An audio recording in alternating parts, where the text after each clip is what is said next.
Pour ne rater aucune de nos vidéos, n'oubliez pas de vous abonner et d'activer la cloche. Un aéronef militaire nigérian de type C-130 intercepté dans l'espace aérien burkinabé. L'information a rapidement fait le tour des réseaux, suscitant interrogations, spéculations et inquiétudes. Simple procédure de contrôle ou signal fort en matière de souveraineté et de défense. Dans un contexte sécuritaire régional marqué par les tensions, chaque mouvement militaire prend une dimension stratégique. Pourquoi cet avion a-t-il été intercepté? Quelle était sa mission réelle? Et surtout, que révèle cette opération sur l'état des relations sécuritaires entre le Burkina Faso et le Nigeria? Dans cette vidéo, nous allons décrypter les faits, analyser les enjeux militaires et diplomatiques, et comprendre ce que cache vraiment cette interception. Selon le communiqué de l'AES, l'avion aurait violé l'espace aérien de l'AES. Et donc, les autorités burkinabées lui ont intimé l'ordre d'atterrir et ont arrêté les occupants.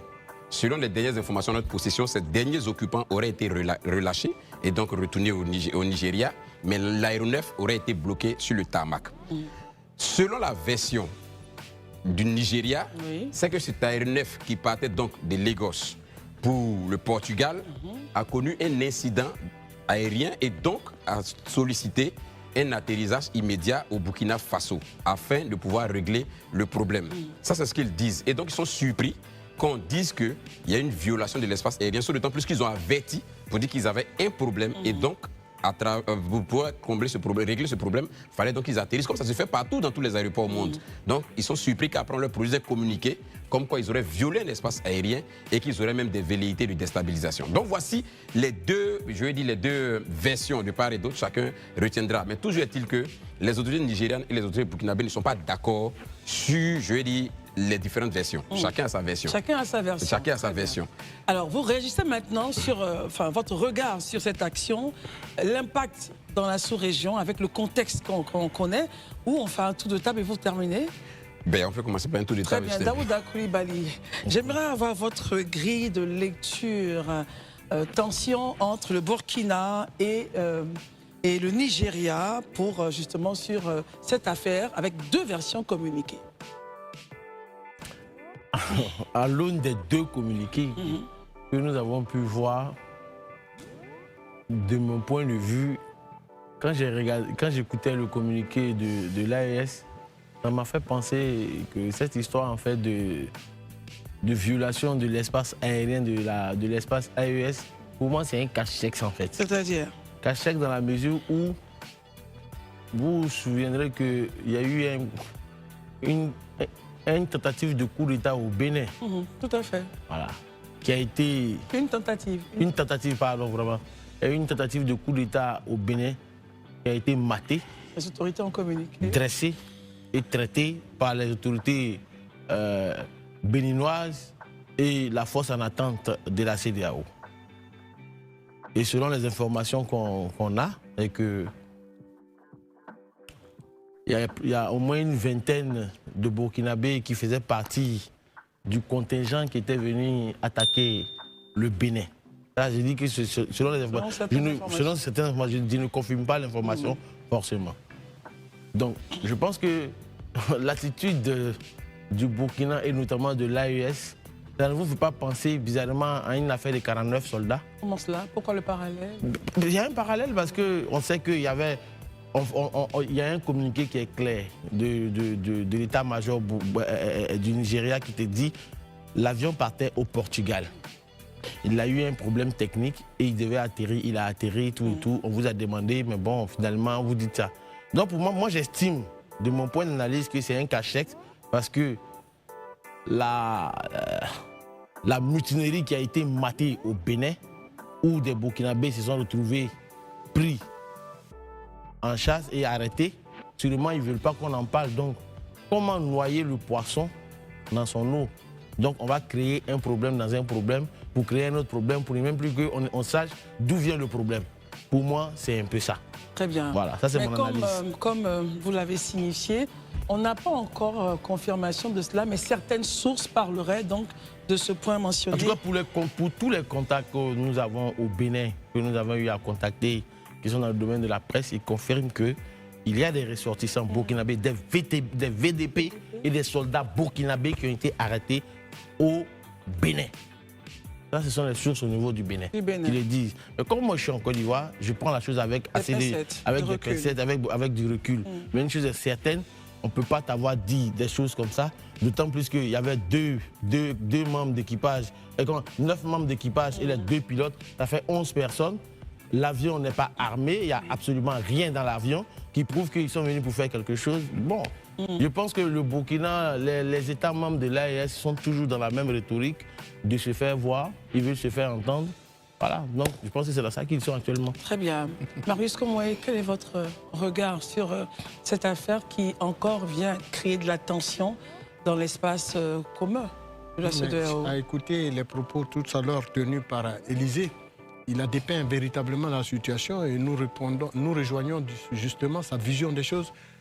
En effet, selon les autorités burkinabées, l'action de l'avion nigérian a violé donc les normes internationales en outrepassant ses prérogatives, de sorte à avoir donc violé la souveraineté, puisqu'il est passé dans leur espace aérien sans les avoir prévenus.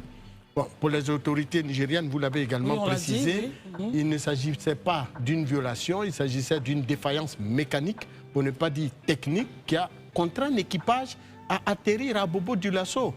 Et donc, on ne peut pas atterrir à Bobo Dioulasso s'ils n'ont pas eu d'autorisation. Parce que le tarmac de Bobo Dioulasso est quand même sous contrôle d'une armée au Burkina. Et donc, rappelons que, d'abord, il faut rappeler que l'avion en question, l'avion qui est impliqué dans cet incident diplomatique entre les 2 États, le Burkina et le Mali, est un avion de transport militaire quadrimoteur. C'est un avion de transport militaire quadrimoteur à turbopropulseur, conçu et construit initialement pour le transport de troupes. Et puis l'évacuation sanitaire et le transport de fret. Donc, ce n'est pas un avion militaire en tant que tel, pas un avion de guerre, sur lequel on porte, par exemple, qui peut prendre des canons automatiques comme les 20 mm.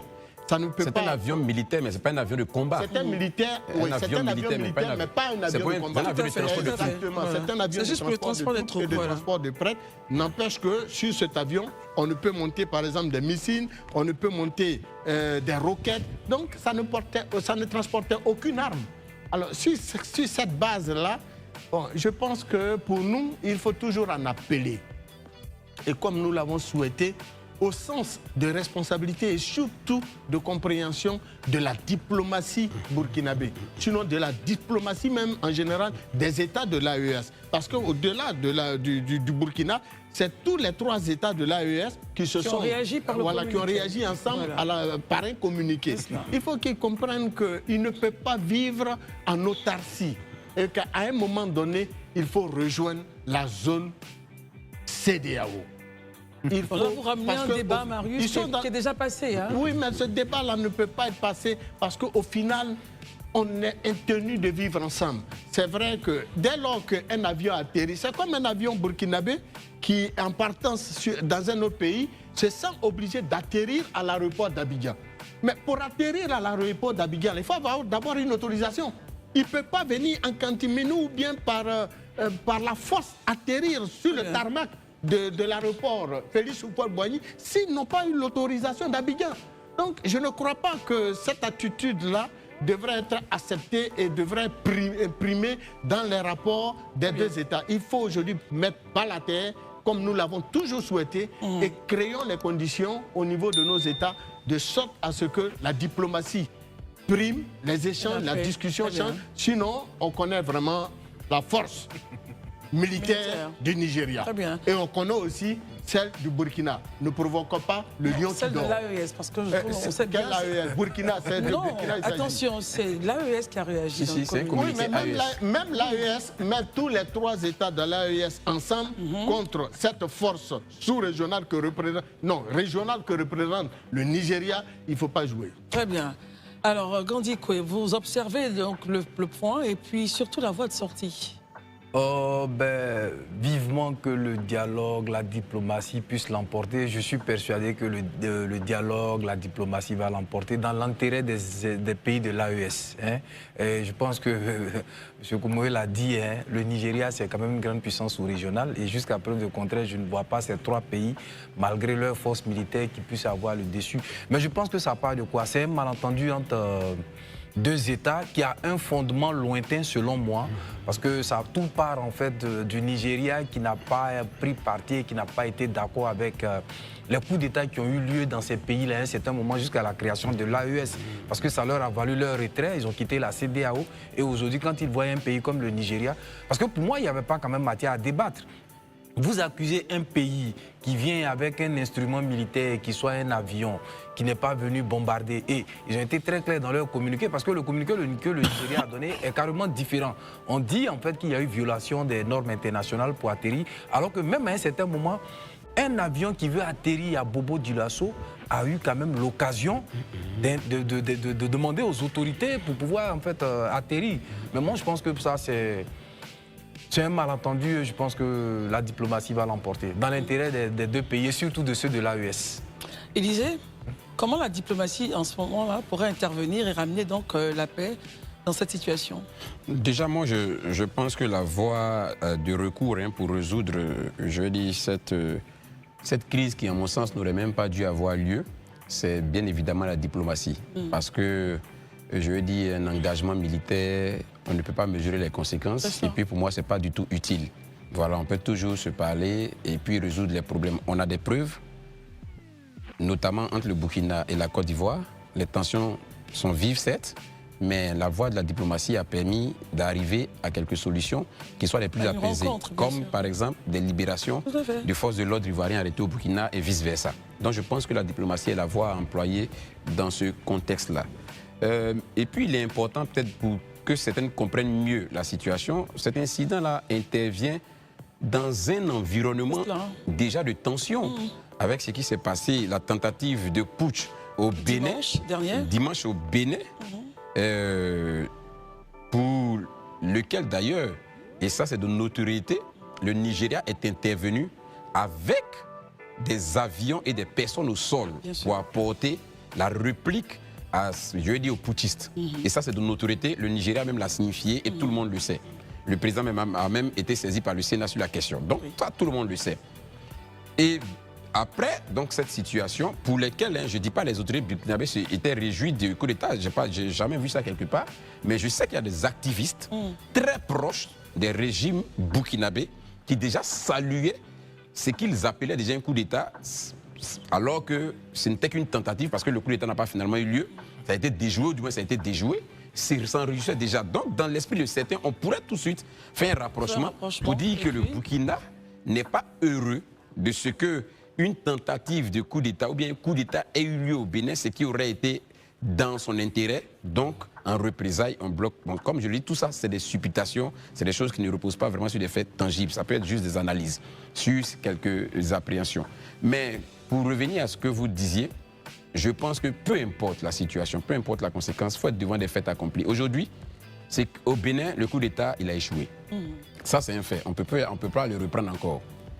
Le Nigeria a son aéronef au Burkina. Il en a besoin parce que ça lui permet aussi de faire ses ravitaillements.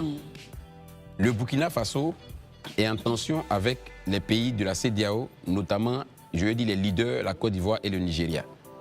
Mais le Burkina ne peut pas se mettre à dos toute une communauté et surtout les principaux pays de la communauté. Ça, je pense que... L'AES ou vous globalisez? Bon, je vais dire, non, pour le moment, je vais rester spécialiste sur le Burkina, mais je vais dire que l'AES, en général, vous ne pouvez pas vous mettre à dos vraiment toute la communauté, notamment les plus puissants. À un moment donné, vous voyez, j'ai caricaturé, ça ressemble à ce jeune-là, un jeune, qui lui voit devant lui quelqu'un qui est plus baraqué que lui, il sait que la personne peut le battre, et tout le monde essaie de le séparer, puis il dit non, laissez-moi, je vais lui faire une correction. Alors qu'il sait, et ceux qui ne le savent pas même savent que s'ils ont ouvert, il va avoir des problèmes. Et c'est justement dans ce schéma-là qu'on est, c'est pas utile.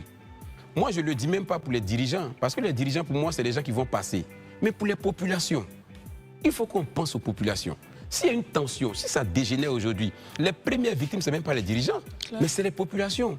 Or, ces populations, on dit qu'on est là pour les défendre, on est là pour apporter la stabilité, la quiétude. À quel moment donc on crée des tensions qui sont de nature ou bien qui pourraient avoir des impacts négatifs ou des conséquences négatives sur ces populations? Il faut qu'on fasse vraiment primer la raison et qu'on fasse profil bas. Je veux dire, on laisse la raison, voilà, on laisse la raison prospérer et puis on puisse résoudre ce problème-là vraiment par la voie diplomatique. Alors, est-ce que vous ne pensez pas que ce problème ou ce qui est en train de se passer entre le Nigeria et le Burkina devrait être le prétexte pour qu'une bonne fois pour toutes, les dirigeants de l'AES et ceux de la CEDEAO se rencontrent? On peut mettre la forme que vous voulez, un sommet, enfin bref, mais se parlent parce que, comme Élisée l'a dit, in fine, ce sont les populations qui risquent d'en pâtir. Daouda? Déjà, pour discuter avec quelqu'un, il faut que lui, il ait envie de discuter. Parce que je ne pense pas que la CEDEAO refuse de discuter. Tellement la CEDEAO a envie de discuter, même, vous vous rappelez qu'elle a dépêché Diomaye Diatta Faye à aller discuter avec eux. Président sénégalais. On vous dit que la porte est ouverte, la porte n'est pas fermée. C'est eux qui s'enferment, qui veulent s'isoler. Or, lorsque les dirigeants de l'AES s'isolent, mais ils mettent les populations de l'AES à mal, en difficulté. Sinon, je pense qu'aujourd'hui, personne n'a intérêt à ce que cette situation dégénère. Ni eux, ni les membres de la CEDEAO. Et ce combat auquel les États membres de l'AES font face, c'est un combat asymétrique. Tu te bats contre un ennemi que tu ne vois pas vraiment. Tu ne sais pas à quel moment il va frapper. Tu ne sais pas à quel moment il va sortir. Il frappe, il va se cacher. Il frappe, il va se cacher. Les populations sont terrorisées. Ça touche le commerce, ça touche l'économie, ça touche presque tout. Regardez au Mali, pendant combien de temps les voies ont été bloquées. Les gens vivent, il n'y a même pas de carburant. Mais le carburant, c'est le socle même de l'économie d'un pays. Quand on parle de carburant, on parle d'énergie. Mais il n'y a rien. Donc je pense qu'aujourd'hui, la CEDEAO veut discuter. Mais pour discuter, il faut qu'en face de toi, tu trouves en fait au moins quelqu'un qui est dans les dispositions. Malheureusement, ils ne sont pas dans les dispositions. Chaque fois, ils sont en train de créer des situations pour s'éterniser encore une fois au pouvoir. Marius Komoé, comment arriver justement sur la question? On terminera avec, il nous reste 2 minutes. Toujours oui, mais comment? Au-delà du souhait, quelle synergie, quel mécanisme mettre en place pour que ces responsables, enfin, l'AES et la CEDEAO, dans une même salle, finalement, arrivent à se parler? Mais forcément, nous allons y arriver. L'interception de cet aéronef nigérian C-130 au Burkina Faso rappelle une réalité essentielle. Dans un contexte régional instable, la vigilance aérienne et la souveraineté ne sont plus négociables. Au-delà de l'incident, cette opération pose de vraies questions sur la coopération sécuritaire, la transparence des missions militaires et l'équilibre des relations entre États voisins. Faut-il y voir un simple malentendu ou un message stratégique assumé? Le débat reste ouvert. Dites-nous en commentaire votre analyse. Partagez cette vidéo et abonnez-vous pour ne rien manquer des prochains décryptages sur la défense et la sécurité au Sahel. Nous finissons notre émission avec ce proverbe. En matière de sécurité, ce que l'on ne contrôle pas finit toujours par nous contrôler.